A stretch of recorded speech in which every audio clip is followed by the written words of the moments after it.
کے محل کو میں ٹھکراتی ہوں تو جنت میں میرے لیے ایک محل بنا دے۔ اللہ کو اس بندی کی یہ دعا اتنی پسند آئی، اللہ نے محبوب کے قرآن میں اس کی دعا کا ذکر کیا، فرمایا اس نے شہنشاہ اور جو اپنے آپ کو کہلاتا تھا اس کے محل کو ٹھکرایا اور موسیٰ کے قافلے میں شامل ہوئی، میں نے اس کا ذکر قیامت تک کے لیے باقی چھوڑا۔ لوگ تلاوت قرآن بھی کرتے رہیں گے، اس بندی، اس اللہ کی نیک بندی، اس مومنہ کا ذکر بھی ہوتا رہے گا جو رسول کے قافلے میں شامل ہے۔ آپ تو خوش نصیب ہیں، آپ صرف رسول کے قافلے میں شامل نہیں ہیں، آپ رسولوں کے تاجدار کے قافلے میں شامل ہیں۔ میرے امام نے کہا خلق سے اولیاء، اولیاء سے رسول اور رسولوں سے اعلیٰ ہمارا نبی۔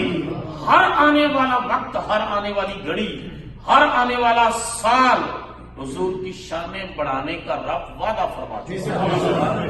لوگ کہتے ہیں جی پہلے تو میلاد اتنا نہیں ہوتا تھا، گھر گھر محفلیں ہیں، جلسے ہیں، جلوس ہیں۔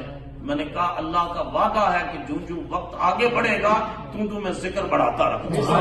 وَلَلْآخِرَةُ خَيْرٌ لَكَ مِنَ الْأُولَىٰ، میرے محبوب جو جو وقت آگے بڑھے گا میں تیری شانیں بڑھاتا رہوں گا۔